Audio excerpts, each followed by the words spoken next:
Welcome to Pulse Check, Wisconsin.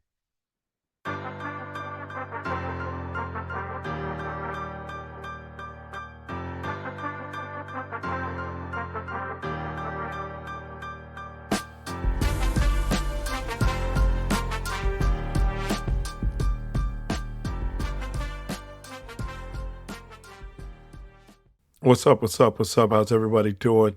Hope you all are doing well. I hope you are receiving this in good health. My name is Chris Ford. I'm an ER doctor here in Milwaukee, Wisconsin. And I wanted to thank you for now our seventh episode of Pulse Check Wisconsin. I want to thank you guys for joining us today as well as in our previous episodes. Feel free to go back to check out any of our episodes up until this point. We've had multiple experts come on from the community medical services talking about opioid abuse and resources in the community. We've had our former healthcare commissioner here in Milwaukee, had the governor, of course, come out and talk to us. We recently did an episode in honor of Shadi Robinson with some of our SANE nurse expert colleagues. So feel free to go back to those episodes and check all of those out.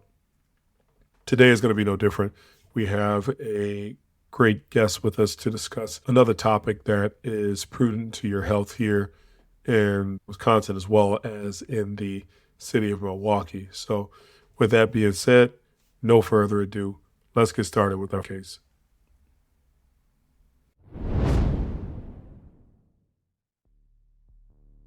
Patient is a 45-year-old female who is presenting as a level 2 trauma after falling down the stairs.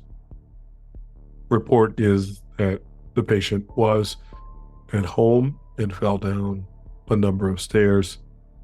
The patient arrives with family members that state that technically there are around 12 steps at the patient's home. The patient reports that she doesn't know if she lost consciousness. She states that currently she has neck and back pain as well as headache. The patient at baseline is not taking any anticoagulant medications. No history of any other medical conditions with the exception of high blood pressure.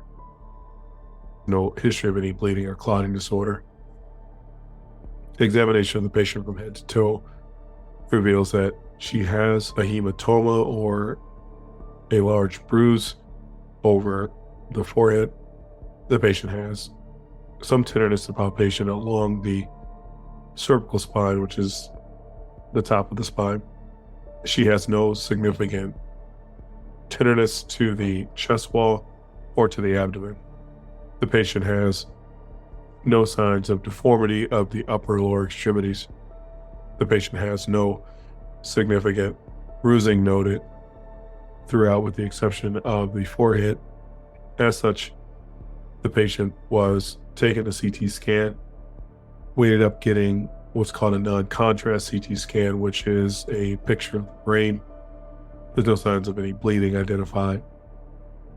The patient also had a CT scan of the cervical spine, which was performed as well. The patient does not have any signs of any broken bone to the cervical spine at this time. The patient had a collar in place, which is what we'll typically do when a patient has tenderness to palpation over the bone to the cervical spine. As such, she was able to have her cervical spine cleared after she had a negative CT of the cervical spine. And so we removed this rigid collar from her neck. Patient had some labs performed as well. During trauma, we usually will perform some labs just to make sure there's no signs of any bleeding or any clotting disorders. Also to make sure there's no signs of any anemia caused by bleed or blood loss. All of our labs were negative as well. I had a discussion with the patient about her results. I informed her that she essentially bit a bullet and did not have any signs of any long-lasting trauma. The patient was relieved. As is typical, I asked our nursing staff if they could ambulate the patient or walk the patient to ensure that she's able to do so at home and get her out at home safely. As it was a busy day, We had additional traumas that were coming in, other patients to be seen. And so I asked the nurse to report back to me if there were any complications. After about 15 to 20 minutes of seeing other patients, the nurse comes to me and tells me that unfortunately the patient is unable to walk. Thinking along the lines of a trauma still, I asked if she was having any pain to the hips or any pain to the lower back. Also, if she had any pain to the extremities, which before did not show any signs of any deformity or any trauma. The nurse reported that when the patient attempted to get up, she felt as though she was increasingly dizzy. The patient reported that she had felt nauseated right before this attempt and actually had an episode of emesis or episode of vomiting when she attempted to get up. I went back to see the patient as her clinical exam had changed a bit. The patient states that she still feels dizzy. We gave her some nausea medication. I do a reassessment of the patient at this time, and the patient is able to provide a little bit more history. She's able to remember that before this fall down the steps, she remembered feeling very dizzy. She stated that it felt as though the room was spinning and that no matter which way she looked, she had worsening dizziness. Given this additional information, I did an expanded neurological exam for the patient. As mentioned before, our nursing staff noted that the patient could not get up out of the bed. However, I did a finger to nose examination of the patient where you have the patient place one finger on the nose and extend their hand until they are able to touch your finger, which is right in front of them. This test assesses cerebellar function, or the portion of your brain that allows you to keep your balance. Unfortunately, this patient was unable to perform this activity as well. In fact, the patient states that it's hard to keep her eyes open at this time given the amount of dizziness that she's experiencing. The decision was made to take the patient back to the CT scanner. The patient had what's called a CT angiogram performed, which is a test that we perform to look for any signs of stroke. The patient did not have any significant signs of stroke at this time. As such, we proceeded with additional imaging after this initial imaging modality was negative. The patient had an MRI that was performed.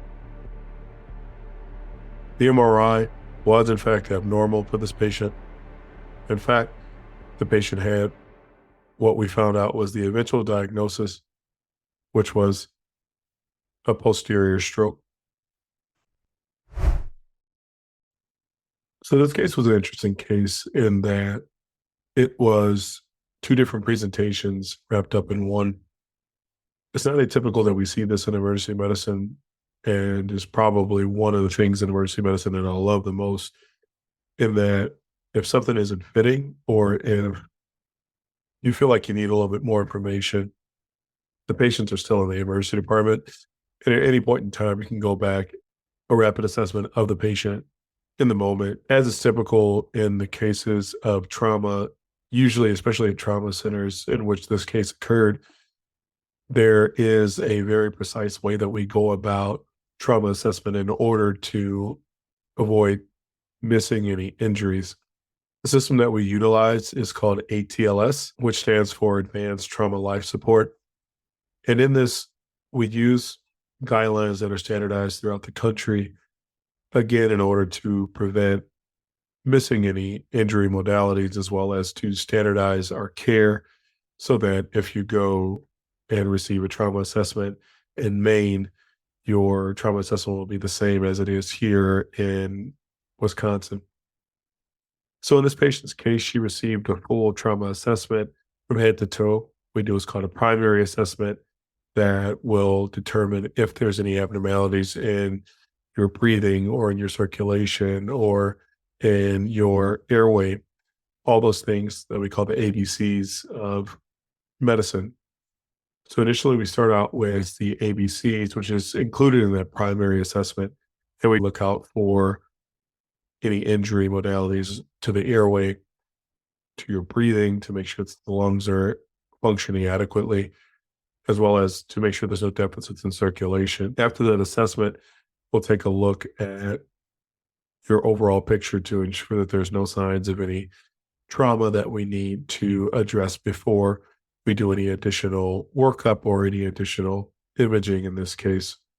And because of that, because we were focused in on the trauma, which in this case was warranted, a lot of times what will happen is something won't fit in the patient's general picture that places you back at square one when you ruled out any significant injuries or any significant deficits. In this patient's case, she had a very insidious presentation of a stroke, which is one of the more difficult stroke processes to rule out. The reason being is these types of strokes, or posterior circulation ischemic stroke, the reason why that is so difficult to pick up is because it doesn't present as your typical stroke that we call a large vessel occlusion stroke, meaning that one arm or one leg is flaccid or is weak, or in some cases, such as speech deficits or deficits in terms of getting the speech out or having your sentences make sense. All those things are generally picked up on in those larger typical strokes that we see.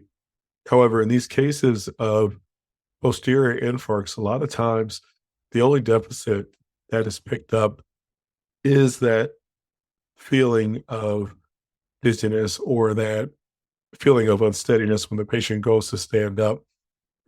In this case, the nurse really was the hero of the patient's case, which is typically how it goes, as the nurses have a lot more face time with the patients than physicians. In this case, the patient did not manifest her symptoms until she went to stand up. Because of that, to this day, I usually will attempt to ambulate or attempt to walk a patient, as this was a huge teaching point for myself as well as some other residents that I was working with at the time. Posterior strokes differ not only in the presentation, but more so the treatment. It's difficult to identify on a CT scan.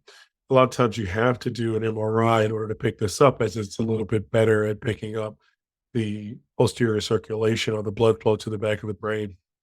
In many parts of the country, unfortunately, these posterior strokes are hard to treat, and a lot of it has to do with the lack of technology in some parts of the country that allows neurointerventionalists to go in and to retrieve this clot that is causing the symptoms or the deficits to the circulation of the posterior portion of the brain.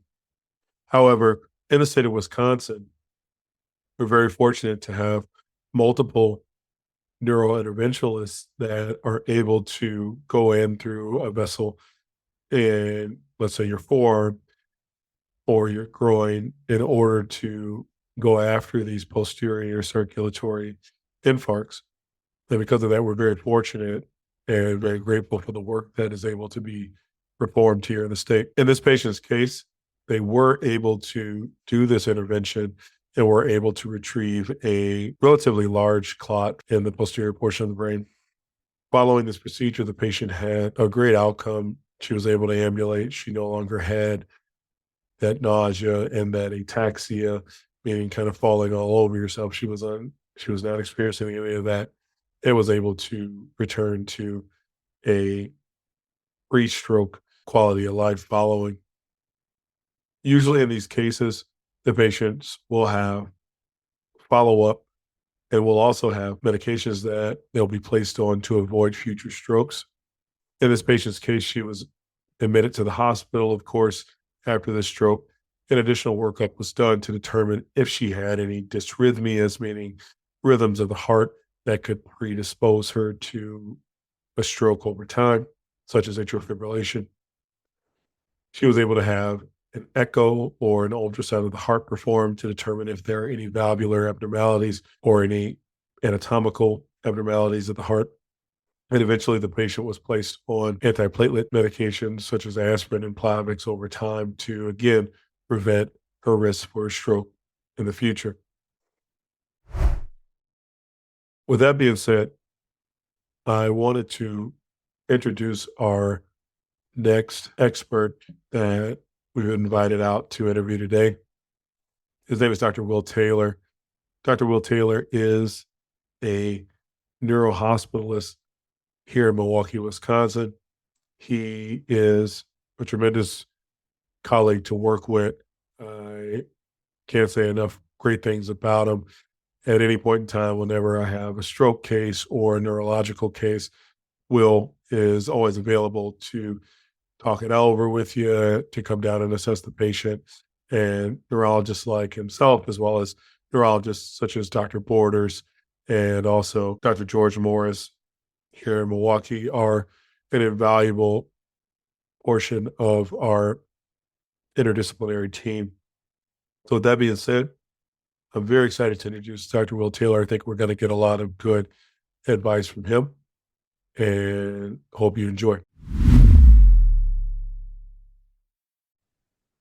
All right. Well, thanks again for our listeners. I apologize. I got the kindergarten crud that I'm getting over right now, so apologies for my voice. But we're very excited to have our guest with us here today, as a colleague of mine, Dr. Will Taylor.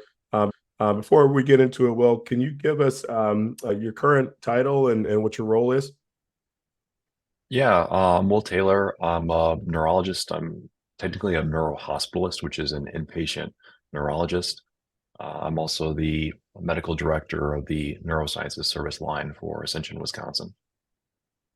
Awesome, my friend. Thank you so much. And so just to jump right into it. So today's case, we covered a rather insidious presentation in terms of the patient who had a posterior infarct, meaning that, it's not your typical, BFAST stroke that you'll see. Can you explain what a typical presentation is and what folks should be looking out for when to seek care? Yeah, it's a great question, Chris. So typically what you're going to look for is the term we use in education is called FAST: face, arm, and speech, and then time. So typically you'll see facial droop, you'll see some arm or leg weakness and speech changes, and that just tells you time to get to the hospital as soon as possible. Yeah. And so if someone is experiencing these symptoms or their family members are experiencing these symptoms, would you recommend they call 911? Yeah, time is brain is the term that we talk about all the time in medicine and in stroke. Every minute that goes by during a stroke, it's estimated that around 2 million neurons die. So it's a priority to call 911, get yourself, your loved one, anyone around you into the hospital as soon as possible to get treatment. Yeah. And just kind of jumping off of that. So speaking of the treatment, so let's say the patient does call 911. They come to the hospital. Typically, that'll be going through the emergency department with those stroke symptoms. What typically will a patient experience and what typically will they see during that workup and during sort of that treatment course? Well, at a comprehensive stroke center like ours at Columbia St. Mary's, Milwaukee, there's protocol set up so that as soon as the patient hits triage, or even before the patient comes in, we have set up to where we call it a pre-arrival stroke alert if a patient is called a stroke alert in the field. And because of safety studies and protocols, we found that the fastest way to get treatment is take the patient directly from the EMTs to directly to the scanner. And there they'll get some initial imaging to look to see if the patient is having a stroke. Can we see any signs of it on initial CT scanning, whether that be an ischemic or hemorrhagic stroke? And then we have a protocol where we add in images to look for clots and changes in blood flow. Yeah. And just to specify, those clots that you're talking about, that differs from the typical, blood clot that people are thinking about in the lungs or in the legs and things like that. And that kind of gets into what a stroke is in general. And so, can you talk about what that clot does and what that clot can potentially have lasting effects on a patient? Yeah, that's a it's a difficult question to answer, but it's also a very good question. But part of it, that's why I think that's part of the reason why treatment in stroke has been so difficult, and identifying the right patients for treatment has been difficult. Since we've started with these quote unquote acute therapies, or therapies that we can give to change the possible disability and recovery in stroke. Back in the 90s, and that was, it's a clot busting drug. And so, but to kind of backtrack, I'm sorry, back to your question about the stroke. But the clot, it depends on the location. So certain blood vessels are sort of earlier on in the brain tissue, and those clots can come from, maybe another part of the blood vessel that can flick off and travel to the brain, or areas of the heart, and they can travel up. And if they clog one of those major highways or blood vessels, if you will, you'll have dramatic changes in the patient. Those are typically the patients you see with the really dramatic speech changes and weakness, or even unconsciousness and dizziness. But then it can be even as small as one of those tinier arteries closing off over time from changes that occur because of uncontrolled risk factors, or toxins that we induce into the body that close off those small arteries that cause very minor symptoms. And so those changes show up typically as like maybe some minor sensation changes, or tingling in the body, things like that. Yeah. And, to kind of allude to what you're saying too, I was watching an episode. This was, probably one of the reasons why I got into emergency medicine, is because my mom and I used to watch ER. Full disclosure, right? And so I was watching one of the episodes, one of the early episodes. This is like 1991, first season. And in it, Dr. Green, who was one of the main characters, had a stroke patient that had just that large vessel occlusion, one side of the body completely flaccid. And at the time, he was recommending to do this experimental therapy, right? This TPA that, the chief was completely opposed to, and said, this is experimental. Get out of here. You can't do this. And he did it, and the patient had this recovery. We have a lot more science behind it now. Can you explain kind of what those acute therapies are that TPA, Tenecteplase, as well as Alteplase? Yeah. Oh man. OG. Remember the days back. That show was awesome. Yeah, I remember it did start in the 90s, and that's when we started to get acute therapies or treatments that could treat stroke in ways before we never had been able to before. Before that, we'd admit patients to the hospital, and it was all about rehab and trying to figure out what caused it, but sort of being very powerless. Then we started to get these quote unquote clot buster drugs, TPA, thrombolytics. Alteplase was the big one in stroke that was used as the mainstay for, until recently at most centers. So we can only give that in the first 4.5 hours, 3 to 4.5 hours of symptom onset, or last seen well. So that's why, like as you alluded to earlier on, it's so important to get patients to the hospital. Recently, in the last decade, we've started to expand our treatments, not just the clot busting drug, but we've been able to introduce clot retrieval. And so that has come about. If you are familiar with medicine at all, and you've seen kind of a similar pattern between cardiology and neurology, but cardiology was able to make changes and identify the right patients for intervention far earlier than we were in neurology. And so, I'd say around 2010, sometime around then, there started to be some new clot retrieving or stent retrieving devices. The technology improvement occurred enough to help us. And then we started to develop algorithms and imaging that allows us to identify the right patients, and in certain software that says, okay, this is the area that's getting less blood flow. So we see a clot, then we see sort of what we call a penumbra and a core infarct of at-risk versus damaged tissue. And that mismatch, we were able to look at that in the trials and see these are the appropriate patients for clot retrieval. So that can be done up to 24 hours, but only in certain patients. It can be done longer than that, but just in general, we look at it in the first 24 hours, at least at our sites. So those two treatments have been sort of the mainstay now recently. Artificial intelligence has sort of creeped in, especially with some of the imaging techniques with the software we use and identifying the right patients. it's a very cool time to be in stroke treatment in the acute treatment world, but an exciting time for patients, I'd say. Yeah, and a lot of times too, well, I know, we work together personally. We will go in and we'll talk to patients who are experiencing stroke-like symptoms with some, considerable disability associated. And so, some of those will fall in that pocket of patients who have the ability to have that therapy. We have that conversation with family members too about the risks and benefits, discuss about using some of these medications and using some of these modalities, specifically kind of with the clot busting medications. Are there any significant risk associated with it? And how frequently are we seeing those risks? Yeah, it's unfortunately these treatments aren't without risks, especially the clot busting drugs. So we have to be really careful about who we choose. It's about a 3 to 5% risk of side effects like bleeding, including bleeding in the brain, that can be devastating. And so we have to weigh those risks versus benefits. And there's certain patients we don't give the medication to. So patients who have very low disability from their stroke, so or even a mimic, we suggest it's something other than a stroke. We try to avoid giving that medication.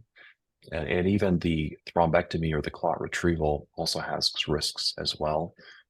That can cause tears in the artery that cause even worse symptoms and worse disability. So unfortunately, you're not really safe in the acute world, but at least there are treatments that can give you the highest level of chance of recovery.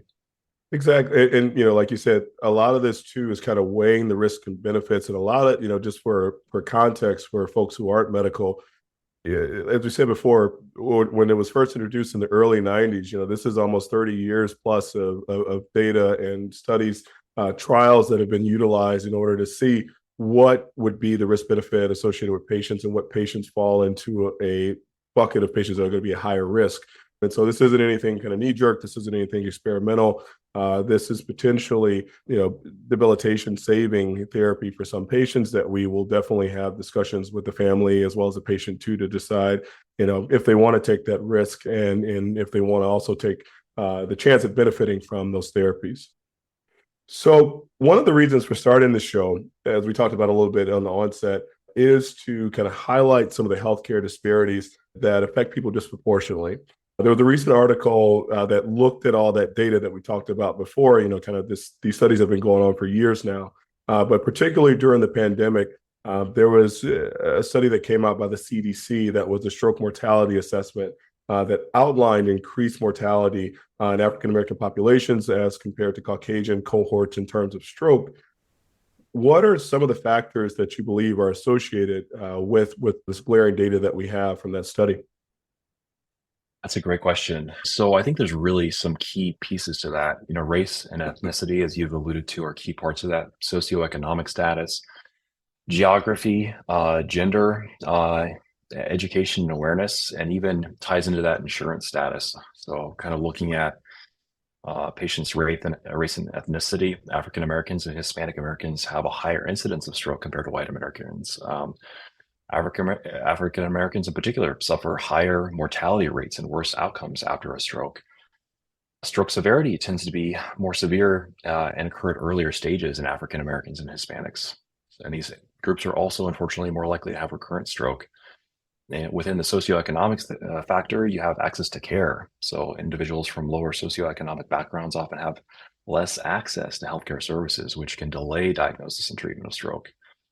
They have, within that socioeconomic status, they have less preventive care. So economic hardships limit access to preventive care and management of risk factors such as hypertension, diabetes, and dyslipidemia. And then you look at education and awareness. Unfortunately, stroke signs, there's educational disparities that affect the awareness of stroke symptoms. We've seen it, and you've seen it here, within our center, where unfortunately people don't recognize the stroke symptoms. They tell a family member to take a nap and maybe it'll go away. Mm-hmm. So that lower awareness can lead to delays in seeking emergent care, which is crucial. Yeah. And, like you said, a lot of this too, throughout the pandemic, for additional context, we not only saw it in stroke, but we saw it in presentations for MIs or heart attacks, right? So folks were coming in days after the fact, and they have that initial pain response. And a lot of that, like you said, is due to A, people didn't want to go to the emergency department because that's where all the sick COVID patients were. And then B, also, it's some of those pre-existing confounders that play a role in your overall health. So things like diabetes, hypertension, access to care, access to your medications and primary care too. So all those things, kind of play a role in the whole picture of your health and your community health as well. And the other thing that breaks my heart on the inpatient side that you may not see as much is insurance status. That impacts treatment and recovery. Patients without health insurance or with inadequate coverage, they may not get optimal care for stroke risk factors on the outpatient side, but also on the acute side when they have delays in getting discharged to a rehab center because they don't have approval. And as we know in medicine, early rehab is one of the best things for stroke recovery. Yeah. How, and that gets to another point too. There was another article, I believe it was in NBC News, where they talked about kind of that disparity that you're speaking of too, not only the initial stroke, but the aftercare. How much, let's say if someone is not a candidate or is outside the window for, Tenecteplase or Alteplase, and, they have these deficits that are now the new normal, unfortunately. How important is that post-stroke care, that rehabilitation in terms of gaining or regaining some functioning and the quality of life and going forward? Yeah, absolutely critical. Absolutely critical. They have to have good access to early rehab. That's kind of the key to improvement and recovery. If you don't get that early rehab, there's delay, and then there can be more side effects. And so getting good comprehensive care from preventing clots in your legs to physical therapy, occupational therapy, speech, getting really good follow-up in speech therapies to make sure you're not aspirating. All these are key parts of not just recovery from stroke, but prevention of some of the side effects that unfortunately occur because of stroke. Yeah. In our practice here in Milwaukee, do you see kind of the similar disproportionate stroke presentations to the ER as well as kind of that post-recovery? Do you see it in mass as is kind of alluded to in these studies?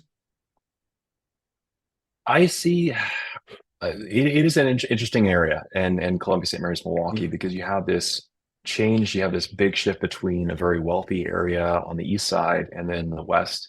A real change in socioeconomic status, education awareness, insurance and coverage, and race and ethnicity. I see very much similar presentations, but there's a lot more, I'd say, patients who suffer from that disparity of care who are coming in later. Their strokes tend to be much younger than the high income folks. I feel like in these patients, I'm seeing a lot more uncontrolled risk factors. I'm seeing a lot more, uncontrolled diabetes, hypertension, dyslipidemia, and unfortunately also drug use. Some of the medications like cocaine can cause strokes if used repeatedly over time. Yeah.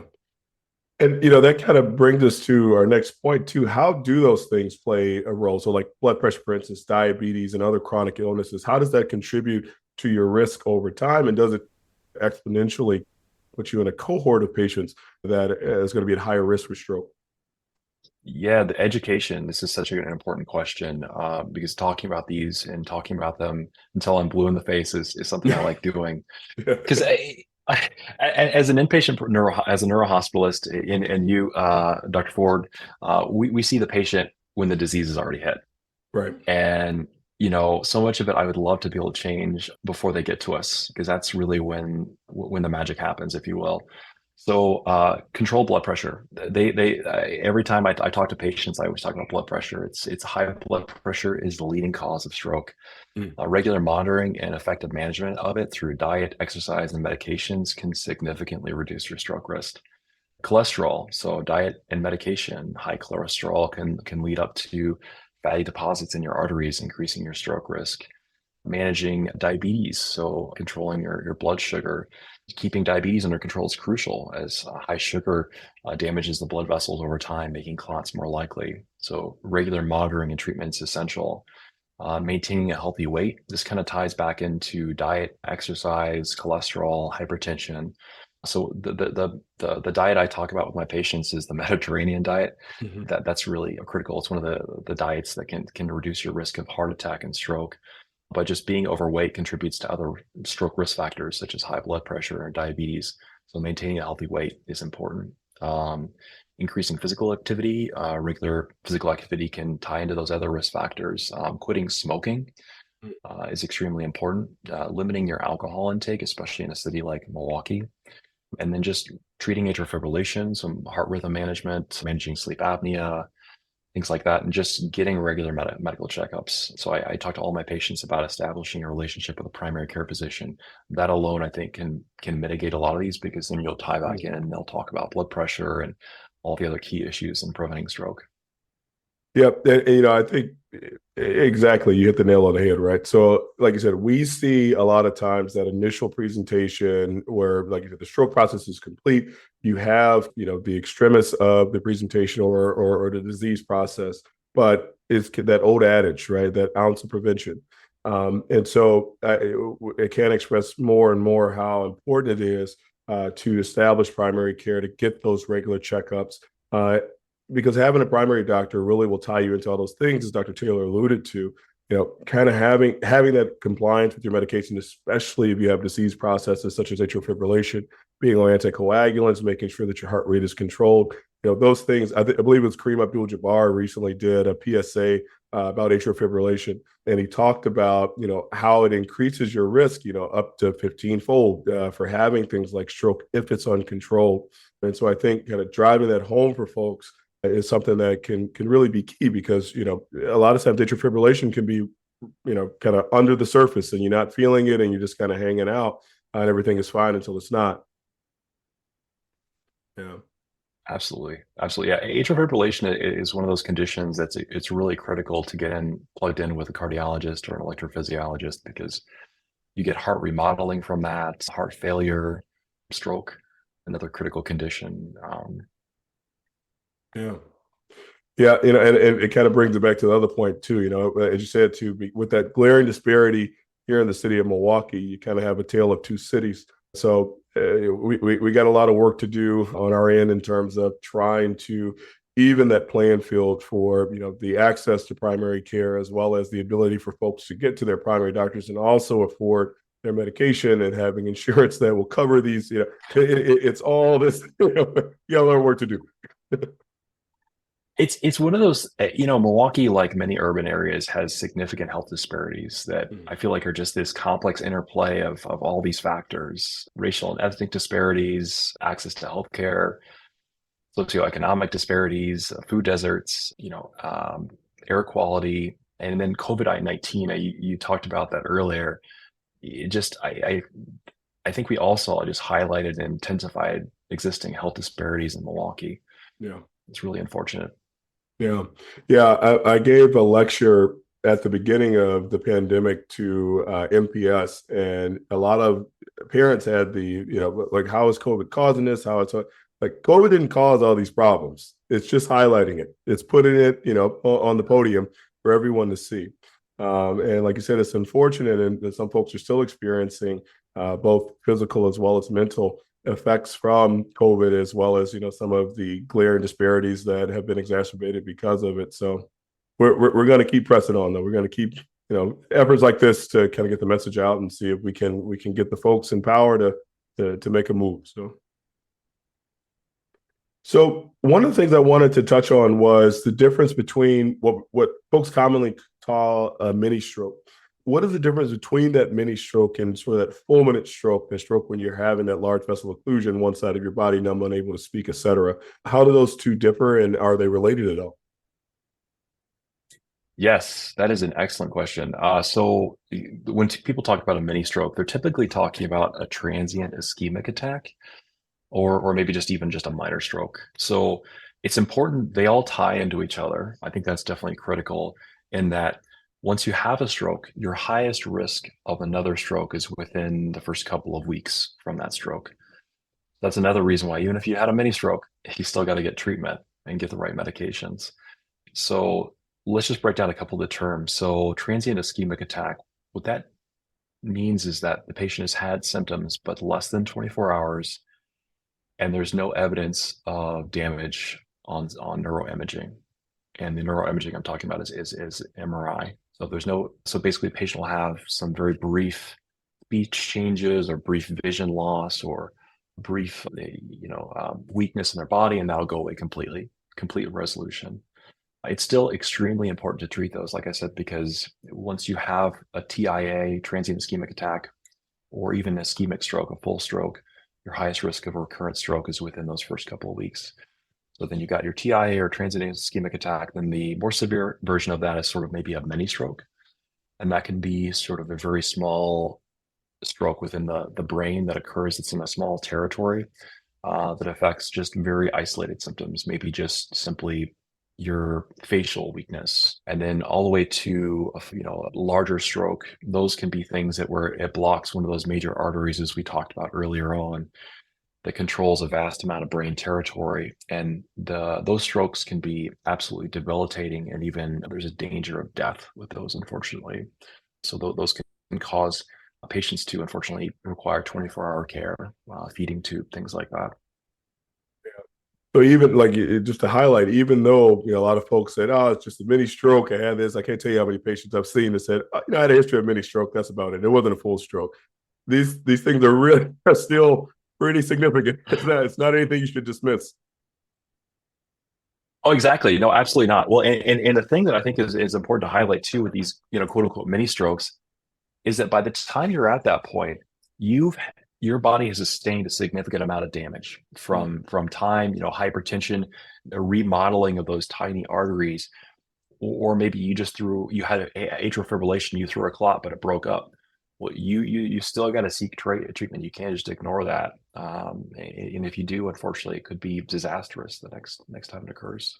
Yeah. So definitely take it seriously. Definitely make sure that if you don't feel right, we're always here for you. Dr. Taylor and I'll be happy to see our colleagues as well, but definitely come on in.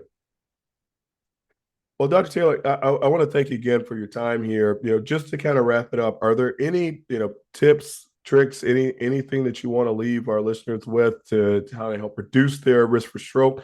And if they're experiencing strokes, anything you want them to know? Absolutely. I do want to talk again about high blood pressure, and how important it is to find a primary care physician that you trust, somebody you connect with. So getting that blood pressure controlled, get your blood pressure measured. Blood pressure ties into everything. It increases high blood pressure, increases your risk of dementia. Even slight increases in your blood pressure increase your risk of heart attack and stroke, peripheral vascular disease, like I said, dementia. Take care of yourself. I think that's also the other part for me. I've noticed within the world we live in, COVID-19, income disparities, things like that, you really have to focus on taking care of yourself, no matter what position you're in, if you can, because no one else will, and it allows you to take care. So control your blood pressure, find a primary care physician, and take care of yourself. Absolutely. And even if you don't have insurance, there's a number of free clinics throughout the city of Milwaukee. I know MLK has some. Our family medicine clinic through Ascension, Wisconsin also has one. There was a program, I'll give G a quick shout out here. There's a program back when my wife and I were in medical school. We started a blood pressure barbershop project that eventually evolved at G's Clippers now. So G's Clippers is off of Dr. Martin Luther King Jr. Avenue. There's an entire free clinic in the back of G's Clippers. So as Dr. Taylor said, the first part is controlling your blood pressure, knowing where your numbers are. If you don't know, you can go to these clinics and you can find out. That's the first step to protecting yourself, as well as making sure that you're preventing some of these bad outcomes down the road. Awesome.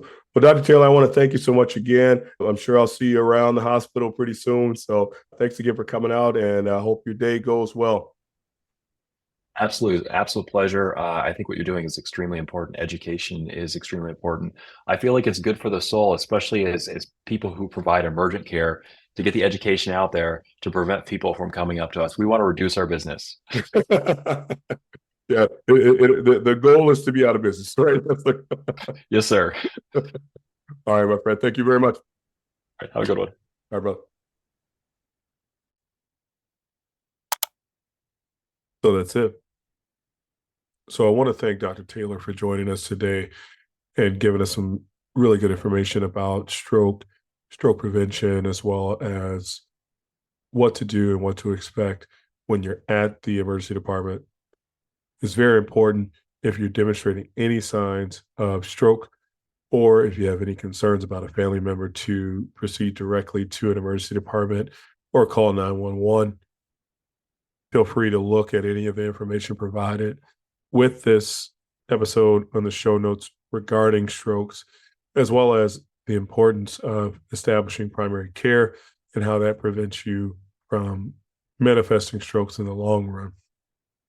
Again, I want to thank everyone for listening. As always, I truly appreciate everything that you all have provided thus far. Please continue to give us feedback. Please continue to reach out if you have any questions about this episode or any other episodes.